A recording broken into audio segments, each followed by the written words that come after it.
it's, you would think that since it was 23 years ago, that there isn't anybody in the room that I no longer, but it's not true. I only I met in 95, when it's requested. So anyway, it's great to see Steve. He's a professor at Missouri State University right now, and he's going to tell us everything one ever wanted to know about that. Yes. Yeah. All right. Thank you, Alex. So it's lovely to be back. I always like coming to University of Rochester, have really good memories here. So thank you all for coming to hear more about dot products than you ever wanted to know, to paraphrase Alex. So the title of this talk is, I think, actually going to kind of coincide with the content of the talk, which I don't know how often that happens, right? I mean, normally I send somebody a title and abstract, and this title says all about A, and then the talk, I start off and I say, this is going to be a talk about B, and then C through Z are discussed in full detail. So I actually think we're going to talk about the abundance of trees determined by dot products today. I don't know. I think it's, again, random luck. Like you throw the dart enough times, it eventually hits. So what I want to do is I want to give you the setting for this problem. My inspiration for pretty much everything is, like Alex said, we met when I was an undergraduate, and he mentioned the Erdős distance problem, and that was the hard left turn in my life. That just I can still see like where he was standing in the room when he wrote it on the board, and it's just like, oh, this is what I'm here for, you know. So this is a very, very important moment for me. So as some of you may or may not know, the Erdős distance problem is hard. So and I like to eat food. So I did some problem solving, and I've done a lot of study on the Erdős distance problem, but related to other contexts. So in particular, I want to state the Erdős distance problem and some sort of related problems, and then slowly morph it into trees determined by dot products. So the setting for most of this, and this is going to be my excellent board management plans to have a mutable left board. So I'm going to have some big ideas here, and they'll change over time. So the setting is normally going to be a large finite set of endpoints in the plane. Now, can anyone read this? Okay, so I know who's a liar. Okay, so sorry. What I wrote was large finite set of endpoints in the plane, and I'm actually going to give this set a name E for now. Sometimes we'll have to deal with multiple sets, but so E is a large finite set of endpoints in the plane, and there are two really big questions, which I'm going to call question 1 and surprisingly question 2. So question 1 is how many distinct, and then I'm going to write a big word here. I'm going to write how many distinct distances. And you might notice this is taking up a lot of space. That's because this is going to change. So how many distinct distances? And question number 2, which I will cleverly call Q2. How often does a distance, again taking up a lot of space, occur? So let me try to explain what these questions mean. I have a large finite set of endpoints in the plane. Large means, you know, billions, trillions, quadrillions, or to paraphrase Alex, you know, like the number of administrators in your university, right? So some unfathomably large number. And then, sorry, yes, Alex, different name. So then the question is, in such a point set, where n is the number of points, how many distinct distances are there in terms of n? So how many distinct distances? I don't know. But if I have n points, how many, you know, how does the number of distinct distances grow as n grows if I'm looking at more and more families of points? Okay, how often does a distance occur? Now this is a silly question if I don't specify which distance, right? So I can, if you give me your favorite distance, I can come up with a set where that distance never occurs. I'm very clever. I can do this pretty quick. Okay, but that's maybe not so interesting. So we're often going to ask about how often does the most popular distance occur? And this is often sold as the Erdős unit distance problem because whatever the most popular distance is, we can scale our set so that distance becomes 1. Okay, so I want to just do some small set examples to convince you this is at least non-trivial. And probably everybody in this room has seen this presented in some form or another, but just in interest of reminding us, let's suppose that I have 3 points, and so I'm going to skip some things. Let's suppose I have 3 points, and they're in an equilateral triangle.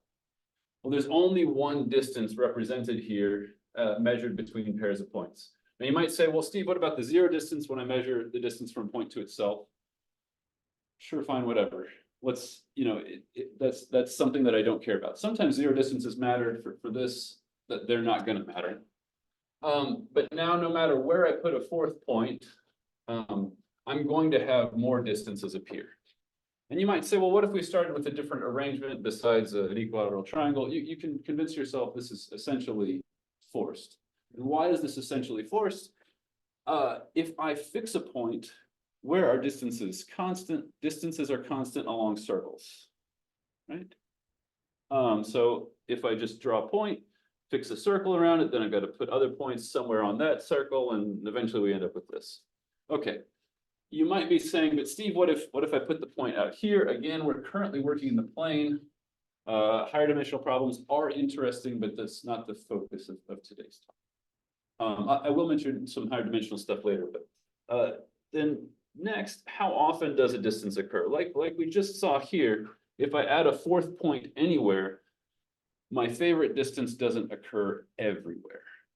Okay, and as n gets large, we see that no matter how often my favorite distance occurs, it can't occur everywhere. Okay, so what's a trivial answer and what's known? So that's going to be what I want to put here. So how many distinct distances? There should be at least one distance.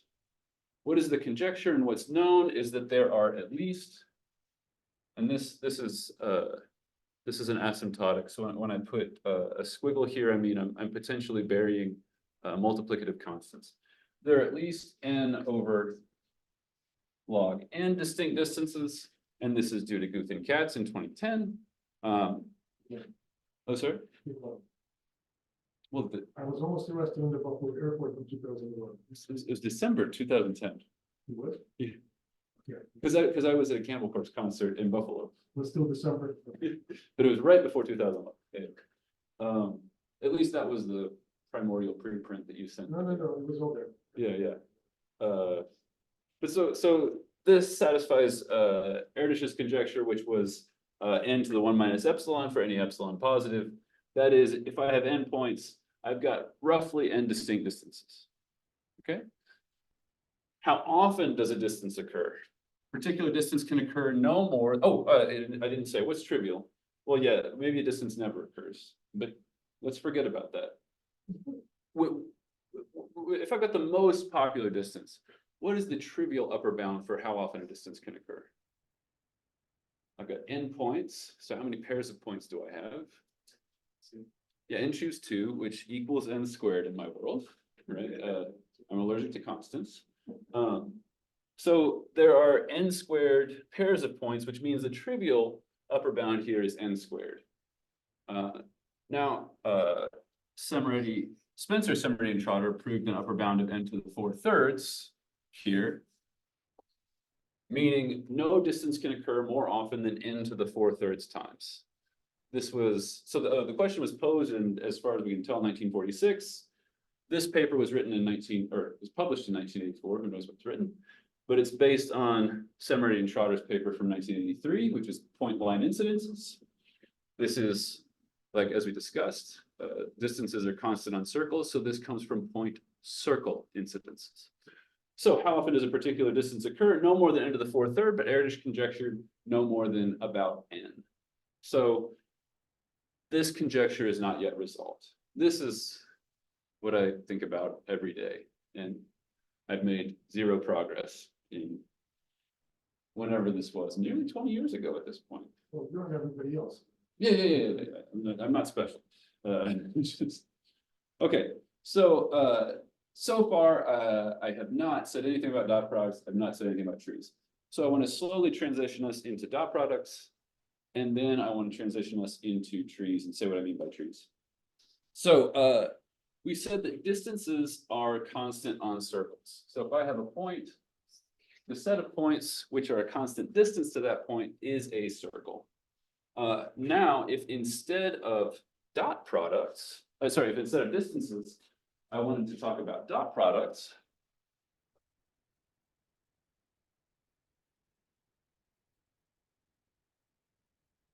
Look at that. Great board management. Dot product. And see, reduce, reuse, recycle. I kept the same as. So how often does a particular dot product occur, or how many distinct dot products? So I'm going to go backwards now. It turns out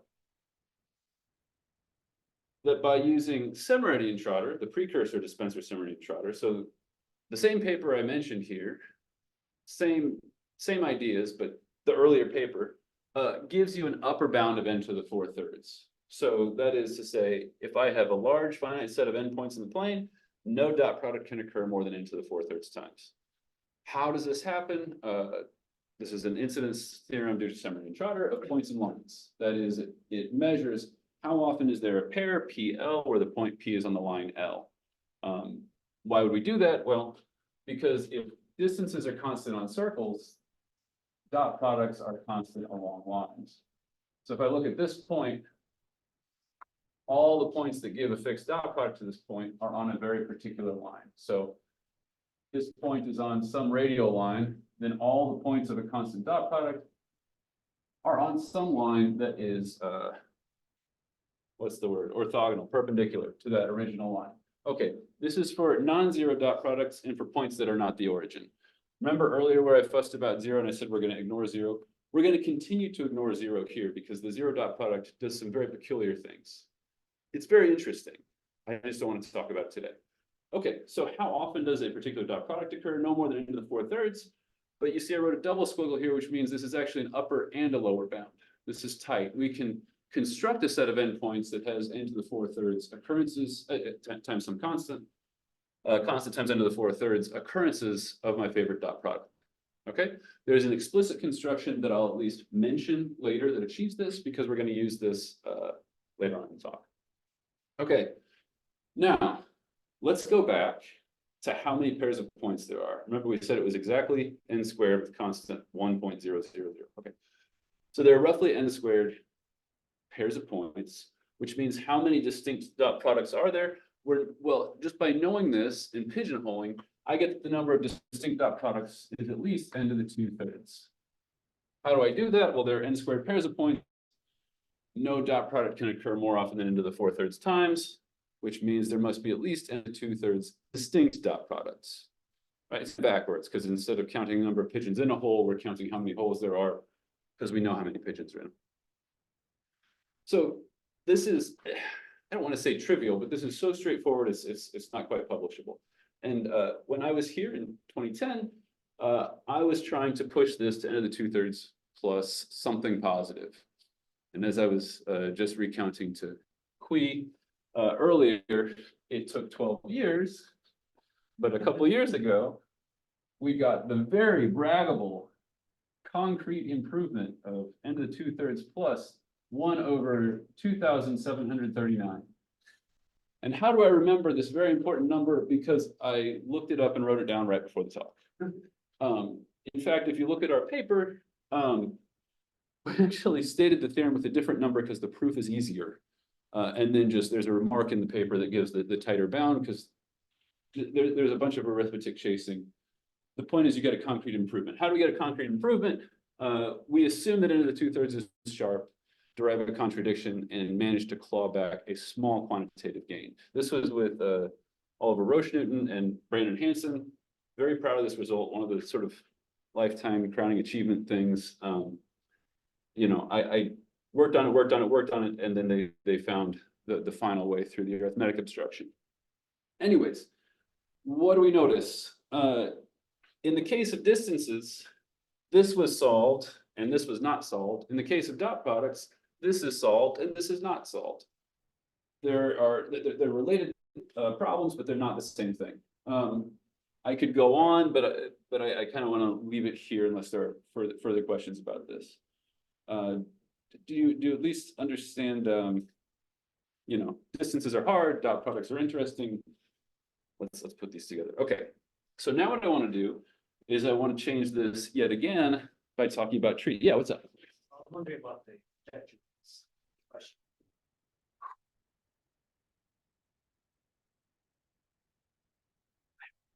I'll conjecture n just because you know. We have no counter examples. Yeah. Yeah, exactly. It just seems really mysterious and difficult. So if there is something below n, We have no idea. I can say n in a very quiet voice, but not like proudly proclaimed on the top. You know, this how often does a single distance occur? I can scream that on top of the mountain. I'm confident it's n. You know, but how often in the 1 plus epsilon for any epsilon positive? But how often or how many distinct dot products? N-ish. It's hard. We've looked for counterexamples and found nothing below n. So what I'd like to do now is, I've successfully mentioned dot products, so now I should successfully mention trees, and then I'll at least satisfy the title and the content of the talk lining up a little bit. So what do I mean by a tree? Well, I'm going to talk about graphs, and I'm going to do it in a very lazy and sloppy way, where I'm going to sometimes say vertex and sometimes say point. I'm going to sometimes say edge and sometimes say distance. And this is not due to anything other than I think of them interchangeably. But anyways, so this I'm going to say is a graph where this is two vertices and an edge. So to me, a graph is a set of elements called vertices and a set of elements called edges. Each edge is a two-element subset of the vertex set. So I'm going to eliminate all sorts of peculiarities. If we need to add in peculiarities, we can. But for the moment, this is good enough. Now, why did I draw such a simple graph? Because this is like, hey, here's some point X that's in my set E. Here's some point Y that's in my set E. And I'm going to connect them by an edge if I know something about this pair of points. So I'll often consider the complete graph on all pairs of points, but with each edge weighted by some functional on X and Y. So this weight, which I've called here W, if this weight is a distance, then asking how often does a particular distance occur is the same as asking how many edge weights can have the same color in this graph, in this geometric graph. So not in any graph, but in this geometric graph. The vertices are going to correspond to points, and the edges are going to correspond to some functional evaluated on the pairs of points. Does that make sense? Okay, so I'm sure you can tell where I'm going with this. If this is a distance, then I get one sort of graph. If this is a dot product, I get a potentially different sort of graph. So what I'm going to look for is how often does this particular subgraph occur in the complete colored graph of my whole set. So what am I saying here? How does this relate to question 1? How does this relate to question 2? Again, question 2 first. How often are there a pair of points that determine my favorite dot product?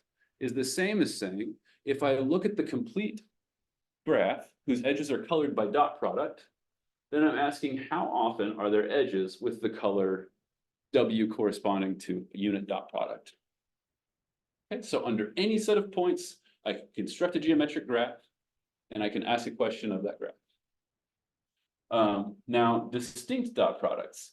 This is saying I construct a geometric graph, that is, I take my endpoints, I treat them as vertices, I consider the complete graph, and I look at the edge weights. The edges are weighted by what? They're weighted by the dot product. So I ask, how many distinct edge weights must there be?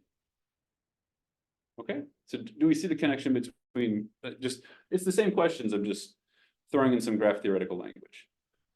So now, if instead of dealing with this very simple graph, I looked at a more complicated graph, so X, Y, and Z, and maybe I have W1 and W2, now I can ask questions about how many triples of points determine a prescribed pair of dot products. So how many triples of points in my set determine the prescribed pair of dot products W1 and W2? We have bounds for that. And in fact, in that case, we call this a hinge, and upper and lower bounds are tight at n squared. For example, if you start putting conditions on the set, like if the set is S adaptable, you can do better. Sorry, S adaptable for certain ranges of S. You know, if S is not too small. If you put all sorts of constraints on your set, you can prove all sorts of theorems. But in general, we have the number of times a triple of points determining a pair of dot products can occur is no more than n squared, and the number of distinct hinges I forget. But we can ask the same sort of question. We can generalize this even further by considering longer path graphs, or what we're going to do today, considering trees. So a tree is a graph with no cycle, right? So I'm, you know, from a vertex, I'm allowed to be adjacent to many other vertices, but I'm not allowed to ever loop back. Now, why am I not allowed to loop back? Because, and this is a science fact, cycles are hard. That's just how it works. If you start proving theorems about, if I start trying to prove theorems about things like triangles and four cycles, I have a very hard time. There are people in this room who have proved theorems about triangles and other simplices, and that's great, but it gets very difficult for me. So I shouldn't make blanket statements like that.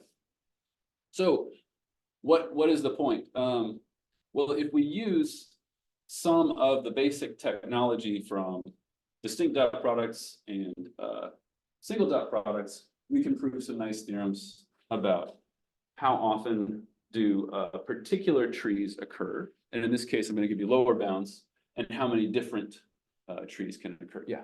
So when you're building out your tree, so originally we were talking about the complete graph on the set of on E, and then weighting the edges based on whichever thing you care about, right? But now we're talking about trees, which means there's a lot of edges which don't exist. So how are you selecting which edges to include, which ones, like the transition from complete to tree to? Yeah. So so basically, if the original question was, I have a complete graph, and I'm counting how often are there paths of length 1 with certain edge weights, or how many different edge weights are there on paths of length 1? So that was the original set of questions. Now I'm saying, let me fix a tree T. So I'm going to fix, what is this? 1, 2, 3, 4. I'm going to fix 7 points and 6 edges. And then I'm going to ask 2 types of questions. One, if I fix a set of edge weights, let's suppose this is W3, I might be or I might not, depending on the question. W6, sorry. If I fix a set of edge weights, certainly this tree is going to occur many times in the complete graph. The question is, if I fix a set of edge weights, how often does this tree with those edge weights occur? So that's how often does a particular tree occur.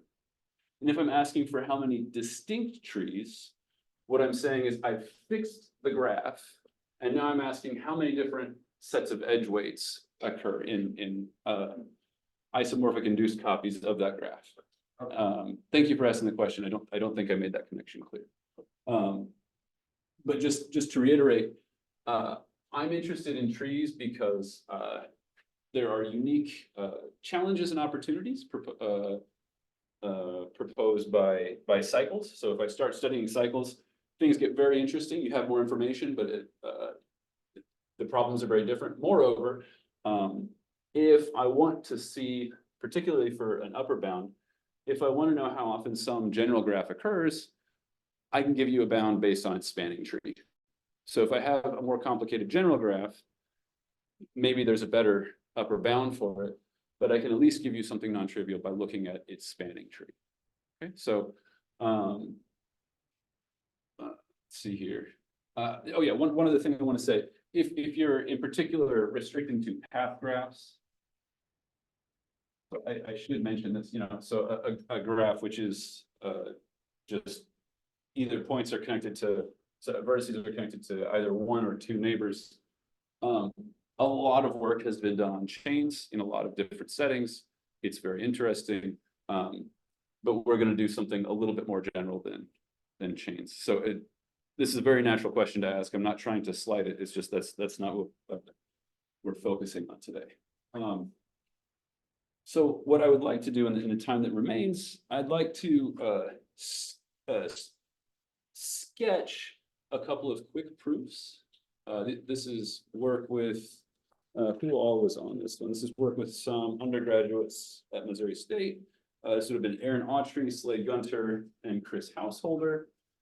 And what we did was we just proved analogous results for the case of trees. So I'd like to state two relatively recent theorems, and then so like I think we proved these sometime last year. These are not yet up on the archive, but they should be soon. And then I'd like to sketch a proof of each of these theorems, if that's okay.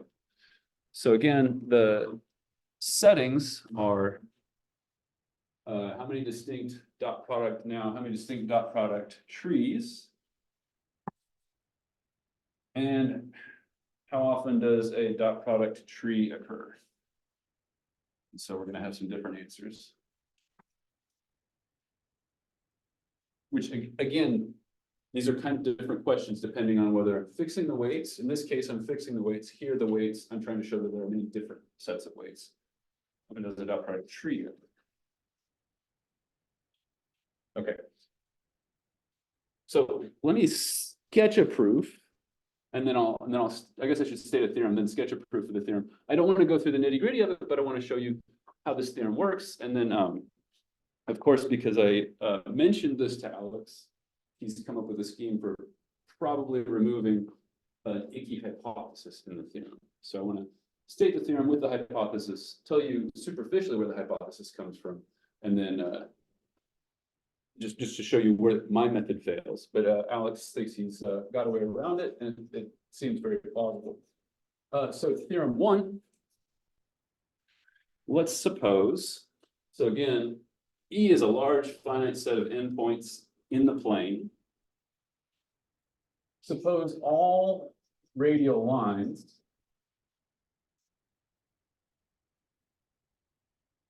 have fewer than n to the 2/3 points. Now, if this seems like a funny hypothesis, it's because it's a funny hypothesis. It's a very artificial hypothesis, and maybe we can get rid of it, but I haven't gotten rid of it yet. Then we have the number of distinct, and I'm going to write W as a vector. So this is just a sequence of edge weights. So here, my vector would have 6 components.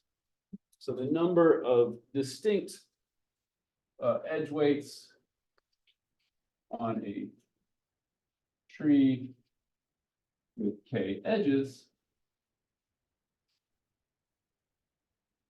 is bounded below by, I'll put it here. This is a nice tidy figure, n to the 2k over 3.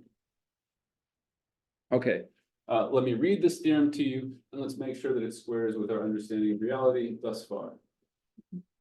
Funny hypothesis, okay? What's the claim? If I've got a large finite set of endpoints in the plane, then there should be n to the 2k over 3 distinct types of tree on k edges. So what do we have here? We got a tree on 6 edges. So I'm looking at 7 tuples or septuples of points. If I consider all the septuples of points in my large set of endpoints, then there should be at least n to the 2k over 3 distinct sets of edge weights associated to those. Okay, that's the claim. Not a, I don't think that's a controversial claim. Okay, let's just make sure this squares with reality. What if my tree is the initial tree, just the, 2 vertices connected by an edge? Well, this would be a tree on one edge, so k equals 1, And we at least believe this is true. This is the nearly trivial corollary of semi trotter that I mentioned initially. Now, why do we not get an improvement? Well, technically, we do get an improvement when k equals 1, but the proof of this is going to require two things that are not immediately available to us in the recent proof. And those are, we're going to need a pin result, and we're going to need a result between pairs of sets. So what is a pin result? Well, let me state a pin result. So proof, sort of sketch here. This is going to follow from a lemma that is perhaps not so surprising, but the lemma says, so assuming hypotheses, so E and F, subsets of R2, endpoints. These are large finite sets in the plane. And so assuming E and F are large finite sets of points in the plane, and all radial lines have fewer than n to the 2/3 points of E. So if I'm particular about, I've got two sets of points, E and F, but I'm particular about the points in E, then I have that most X in E satisfy a pinned estimate. They satisfy that the size of the set of dot products X dot Y, such that Y is in F, is bounded below by n to the 2/3. Okay, so let me unpack this for you a little bit. Most is a way of saying a positive proportion of E. We can state this more carefully, but it takes a while to write out. So what am I saying? Almost every point in E has this nice property. What's the nice property? If I look at the dot products between a fixed point, which I will call a pin, and all the other points in F, I get into the 2/3 distinct dot products. So you'll notice when I asked for how many distinct dot products there are, I didn't ask that they all emanate from the same point. So this is a slightly more restrictive question, which we would call a pinned question. I'd say this is a pinned result because X has to be the, in all of the pairs that are giving me distinct dot products. Okay, second, this is a two-set result because now I'm mandating that I'm taking dot products between one set and a different set. If E and F are the same set, the need for this, or at least the perceived need for this funny hypothesis goes away. The hypothesis continues. Okay, so what is the need for this hypothesis? So I want to show you why this lemma, as stated, is false without this hypothesis, even though this is probably an artifact of the proof. There might be a way around it. Why is this false as stated? Assuming I drop this hypothesis, I could set E to be endpoints on, sorry, this is E, to be endpoints on, let's say, the x-axis, and F to be endpoints on some vertical line that's not the y-axis, because I want a non-zero dot product. And what happens? Well, there are many distinct dot products measured between pairs of points, and there are many distinct dot products measured between any point in F and the points in E. I can't find a good pin in E. What do I mean? I can't find a point in E that has many distinct dot products, right? If I fix this point, all of the dot products are the same. If I fix this point, all of the dot products are different from the dot products here, but they're the same as one another, okay? It seems like one should be able to get around this, but I haven't figured out how yet. So that's, I think Alex and I will probably be discussing this for a while. Okay, so how do we prove this? This follows by basic technology from the study of the Erdős distance problem, which I won't recount here, but you use the celebrated crossing number lemma, which can be used to prove semi Trotter. You write things down a little bit more carefully, and you can find not only, when I head into the 2/3 over here, I said, well, this happens by pigeonholing. if we write down the proof more carefully, we can actually say there is a point X that determines many distinct dot products. And this is written down carefully in the book that Alex and I co-authored with Julia Garibaldi, although we didn't state the theorem this way. That's actually what the proof gives you. Unfortunately, we have to add this hypothesis when we're doing this for two sets. So, all right.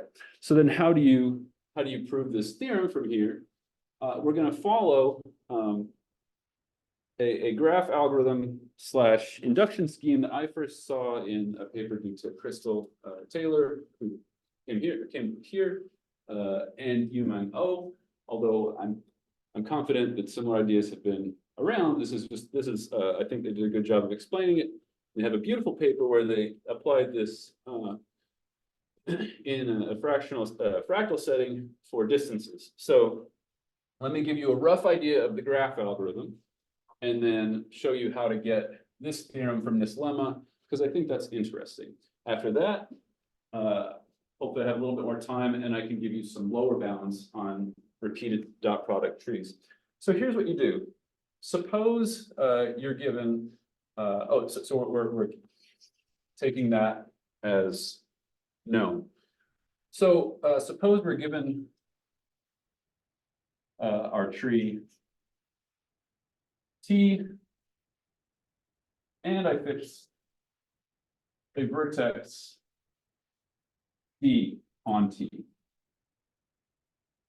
What I'm actually going to prove is a technical result that implies this, that I don't want to state epsilon variance of the same technical result. But basically, if I've given a tree T and I fix a vertex V in T, let me draw a picture. Here's my tree T. If I fix a vertex V in T, it could be, maybe it's this vertex. It could be a leaf of the tree. So case one, if the vertex that I fix is a leaf, then what can I do? I can say V belongs to E. Again, I'm lying here because V is a vertex in a graph and E is a set of points. When I write this in abuse notation, I mean I'm choosing a point from E to serve as a vertex V in the tree T, although I know these are separate concepts. Let's suppose, I'm sorry, I didn't write down what I said. Sorry. Suppose V is a leaf. Then I say V is in E. So if V is a leaf, let's suppose V is in E, and I consider the rest of the tree. A leaf is a vertex with only one neighbor. Yeah, that's okay. I probably didn't say that. Yeah. Sorry, I went to a postdoc at University of Delaware, and every single talk in the discrete seminar started with a definition of a graph that was exhaustive. And then they'd say, well, here's the theorem, and it easily follows by eigenvalue interlacing, without mentioning what an eigenvalue was or what interlacing. So I do the same thing. I very carefully define the things that everyone knows, and then as soon as I get to something slightly off the beaten path, I don't bother to define it. So apologize. Yeah, leaf being a vertex that is on its own. So then I can pick V and E, and by the lemma,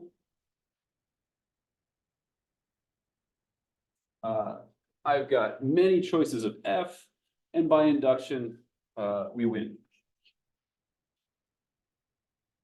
We win by induction. Okay, so when K is 1, this theorem is trivial from this lemma. When K is bigger than 1, I can reduce it if V is a leaf. So now the question is, what if V is not a leaf?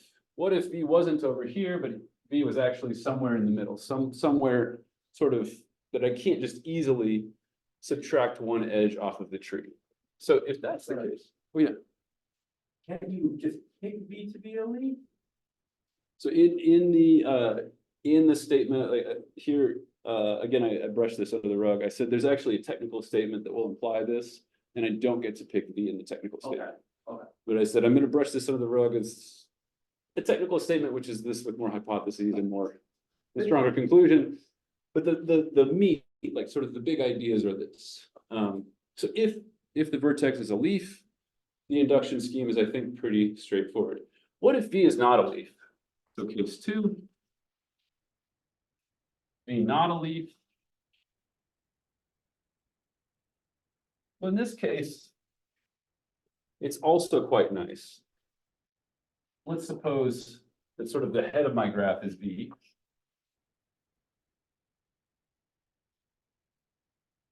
Then what I can do is I can decompose this tree into 2 subtrees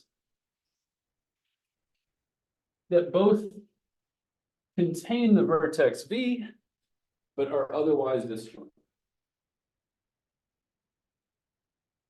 So in this case, I broke up the graph that way. I could have broken it up some other ways. It doesn't matter. Again, I win by induction because each of these are smaller subtrees. Okay, again, I'm skipping details left and right, but these are the kind of details that you can check without hurting yourself. And from this, you're done. So the basic scheme here is I want to find many different trees. How do I do it? Well, if my trees are just a single pair of points, I'm done by this lemma. If my tree is actually an honest to God tree and sort of more interesting than a single pair of points, then I'm going to break it into 2 cases based on whether or not V is one of these extreme members of the tree or one of these internal members of the tree. Either way, I can pick my element V in E, and I'm guaranteed lots of distinct dot products for its neighbors, and I will win by induction. Is the basic idea clear? I know I haven't satisfied all deltas and epsilons, but okay. So then why am I so stinky about E and F being different? Because I'm not sure whether V is going to be whether it's going to play nice with the rest of the tree. So superficially, I need this hypothesis, but as Alex pointed out, this is probably just what do you call it, Dr. Artichoke phenomenon. I found the solution and it works, but No, it's not, because it's just that you use the pointwise bound where the average balance affects this. This is why. okay, that makes Until all the T's are yeah. crossed, we don't know. Well, I personally dot my T's and cross my I's, but yeah. So that's the basic idea behind this, which yeah, the paper is written. I need to post it on archive. This says that there are many distinct dot product trees. How many n to the 2/3 k?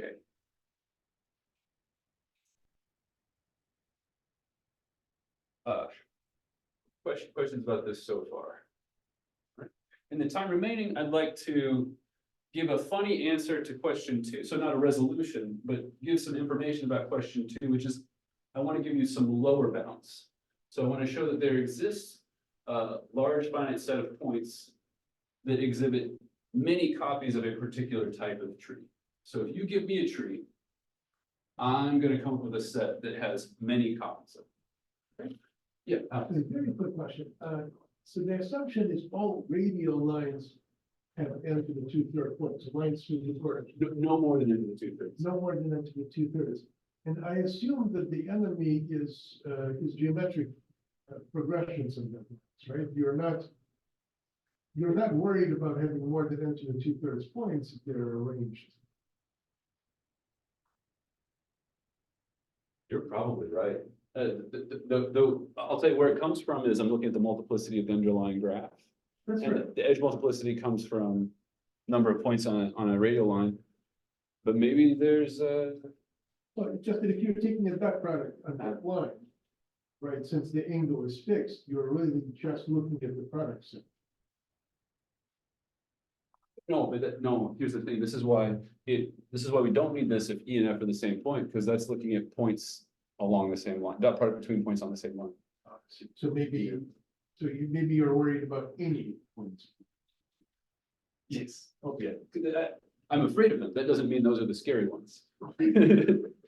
I'm afraid of all sorts of furry things. Some of them are bears, But is this so I guess I'm sort of nervous. Can you all see this board? is this okay to use? Okay, I'm so afraid that, that I'm gonna end up, with a glare that's unusable. So, I want to give you a second theorem to address question 2, which says, again, in our set of a large finite set of endpoints, now I'm going to say in RD, so this holds in the plane, but we can also do this in higher dimensions. So in RD, where D is greater than or equal to 2, there exists a set which has the following. The number of repeated dot product vectors. So this is the number of times that a particular K tuple can occur as the weights on a tree for T on K edges, for tree T on K edges is at least, so it could be bigger than this, but at least the max of 2 expressions. So n to the 1 plus K times D minus 1 over D plus 1, and n to the ceiling K plus 1 over 2. So again, I'm saying that if I fix a tree T, so I've got some tree and some K tuple of, certain K tuples of repeated dot products, then I can find a set of points that has many occurrences of that tree. Now, why is that interesting for question 2? Well, if I can give you a set of points that has this many or this many occurrences of a given tree, then I know my upper bound has to be bigger than that. So this is not a fancy new upper bound. We do have some upper bounds in another paper, but it's difficult to write down. What's the lower? So this is the lower bound. I'm saying I have upper bounds in other papers, but they're funny. They're just complicated to write down the actual results. So rather than writing down funny results, I want to give you something sort of concrete. So what is the proof here? The proof is going to be 2 different constructions. So why is it the max of these 2? Because depending on the dimension, one or the other of these could dominate. So just to make sure I understand, when K equals 1 Uh-huh. and D equals 2, this is n to the 4th difference. Yes. So that matches reality. Yes. No. Yes. So at least there's no reason to throw. Well, okay, that's not a reason to throw a tomato at me yet. No, tomatoes only sell the peas. Yeah. Okay. So yeah, we at least should believe this when K equals 1. When should I stop, Alex? It's close to 420. Oh, no. You can go for 425. Okay. So I want to show you 2 quick constructions that give us each of these, and these are, again, rough ideas. They're written down carefully in places in different paper. If anyone's curious, both of these constructions are written down and available on archive in different papers, but their application for trees will be in this upcoming paper. All right, so first, the simpler construction. The way the simpler construction works is, let me take my tree. And because this is a tree, I can 2-color it. I do have an example of this worked out. I think I'm gonna go with the worked out example so I don't do exactly the wrong thing.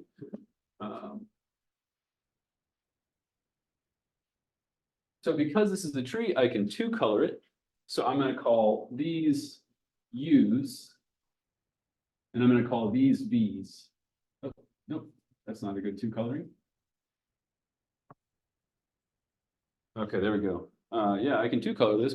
Maybe I can, maybe I can't. Okay, so I'm going to call this U1. I don't know that I need to juggle with subscripts too much, but I'll call this U1, U2. I call this one U3, and I call this one U4. And these, of course, also have nice subscripts: 1, 1, 1, 2, 1, 3. And I think I call this one 2, 1. So how do I come up with a set of points in the plane which has this topology occurring with the same weights often? So I'm not going to pick the weights yet. I'm going to construct my point set, and from that I'll get weights that will occur many times. So I'm gonna put on the line x equals 1, n points. So this is n, or n over k or something, a constant times n points. And these are going to correspond to my vertex u1. What do I mean? I mean, each one of these is going to be a candidate choice for u1. Then at the point 2, 0, I'm gonna have this stand in for the vertex v11. This point will stand in for the vertex v12. This point will stand in for the vertex v13. So what happens? Any choice of point on this line can serve as a u1, which has the same dot product with v11, v12, and v13. So what's the dot product between any of these and this? That dot product is 2. What's the dot product between any of these and this? That dot product is 3. Any of these and this? That dot product is 4. Then what's next? Well, then I'll put u2, I'll arrange again endpoints on a line, and that will serve as u2. Now I have the dot product between v12 and u2 is whatever 3 times 5 is. I think that's computable. And I'll continue like this. And I can populate the tree by, I can populate the point set by taking every vertex on the tree that was colored one color and putting a vertical line, and every vertex on the tree that was the other color and putting a point. And then I just go back and figure out which of these dot products occurred. So what's the idea? Well, now I have constant times n choices for u1, regardless of what else comes downstream. I've got a constant times n choices for u2, regardless of what came before or after. So I eventually have n to the number of choices for u, which is k plus 1. If I've colored things greedily, k plus 1 over 2 ceiling. Okay? So if tree has an odd number of points, I get to go up 1. If it's got an even number, I don't. Okay, that was one construction. The other construction, just I can sketch it in 2 dimensions, tell you how we do it in higher dimensions. There's this point set that at least I first saw due to Pavel Walter. Alex showed it to me, and at this point, it has at least been featured in a positive proportion of my papers, if not the central focus of a positive proportion of my papers. And what is this? This is a lattice of n to the 2/3 by n to the 1/3. So I've got n to the 1/3 columns with n to the 2/3 points each, and I've got it set up to where every line that goes through a pair of points goes through a lot of points. Okay, interesting. So what I can do is I can take these lines and use them as the unique hyperplanes that give dot product 1 to some other set of points. So I call this my set E1. I take the points that generate these as my set E2. If I have n over 2 points here, n over 2 points here, then I've got n points where every point has dot product, whatever my favorite dot product is, whatever I've tuned these lines to stand for. I have that occurring n to the 1/3 times between every pair, for every point has n to the 1/3 friends that it has that dot product for. So, as Alex said, if k equals 1 and d equals 2, we get each of the n points has n to the 1/3 other points that give that dot product. Now to do this in higher dimensions, I just keep doing more and more columns, where in the last dimension I have two over, oh gosh, do you mind? I don't know. in the last dimension, you do it so the numbers work out, but you end up with n to the 1 over d plus 1 in each dimension, and then what is it, 2 over d plus 1 in the final dimension. The numbers work out, the lines become hyperplanes, everything's copacetic. The point being, if I'm just looking at 2 dimensions, sometimes this guy wins. As I go into higher dimensions, this guy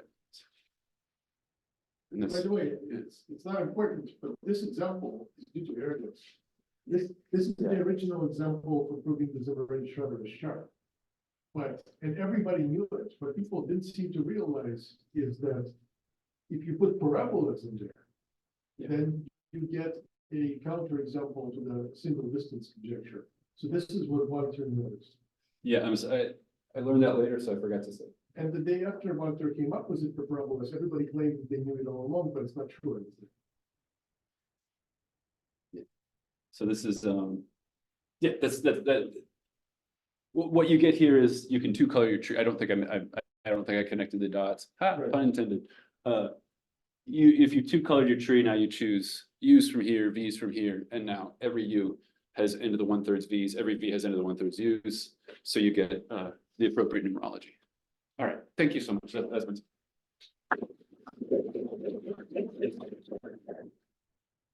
Question. So the structure of the graph doesn't really matter, the tree doesn't really matter at all. So like you mentioned that there are some results which are based just on off of paths, right? To whatever exponent that they get there, does it match with this? So for dot products, yes. You can ask related questions on distances, and that becomes a very prickly subject. I'm gonna guess it still agrees. But then if you start getting more general, and you start putting cycles in, things get really gory. And I have an upcoming preprint with some stuff on that, and other people in this room are thinking about cycles and just blood on the walls. Actually, the surface of the tree doesn't matter in this example, but I'm wondering, it looks like it kind of does, because like you pick one thing as your first vertex, you took all the adjacent ones, and the U, all the adjacent ones, repeat all the adjacent ones. Oh, for this one, yeah, I would say just the exponent. but the exponents, yeah. Exponents are same regardless of what kind of tree. Okay, Yeah, the set will look different depending on the tree, but the exponents are gonna be, okay. But you can always do it. yeah. Okay. I was just wondering, like, so to translate this into like a graph theoretical type thing, are there like ways of just looking at it as a graph and saying like, any graph which has certain properties and just studying those as a graph and seeing if other results come out? Yeah, in particular, which I did not mention, in finite fields, you can use spectrograph theory and get really impressive results really quickly. And it tends to be analogous to the harmonic analysis type stuff that Dallas has produced, and I'm sure you've seen. It's kind of peculiar how they're different castings with really similar ideas.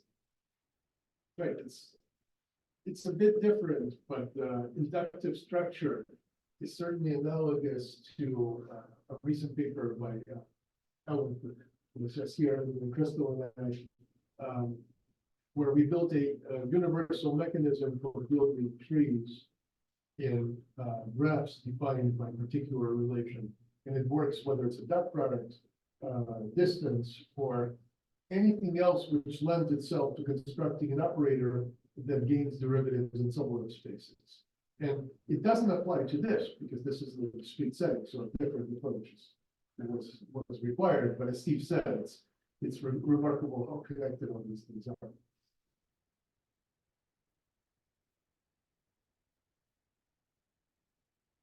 A very quick remark is the assumption on that there are no more than n to the 2/3 points on radial lines is an extremely common hypothesis. So, for example, if you go to the dot product result in FQD, so this is my own theorem with Derek Hart. When you look at what the enemy is to improving the result beyond the 4/3 threshold, which is the same 4/3 as the one you have. The enemy is the presence of potentially a p to the 2/3 points on lines to the origin with ZP cross ZP. So it's the enemy is geometric progressions, but it's a ubiquitous issue. Ubiquitous issue because n to the 4/3 runs us into Zimmermann Schroeder and Newton. Very nice. Yeah, this is a different directional question, but if you assume these points are in some structure set, you have like circle problem on it. Is there any result in this direction as well? Yeah, So like I said, with chains, we killed a lot of trees. So there are a bunch of special case results where if you happen to know something about your set, then we have tighter chain bounds. And that's part of the reason why I didn't go into some of the upper bounds for how I would make the bridge. Because it's kind of like, well, if I know this, I get to squeeze, I get a concrete gain. If I know that, I get a concrete gain. But yeah, there are a bunch of results, and I'm sure there are plenty more to be. This is awesome. There's a small babysitting issue, so let's think. It's too safe.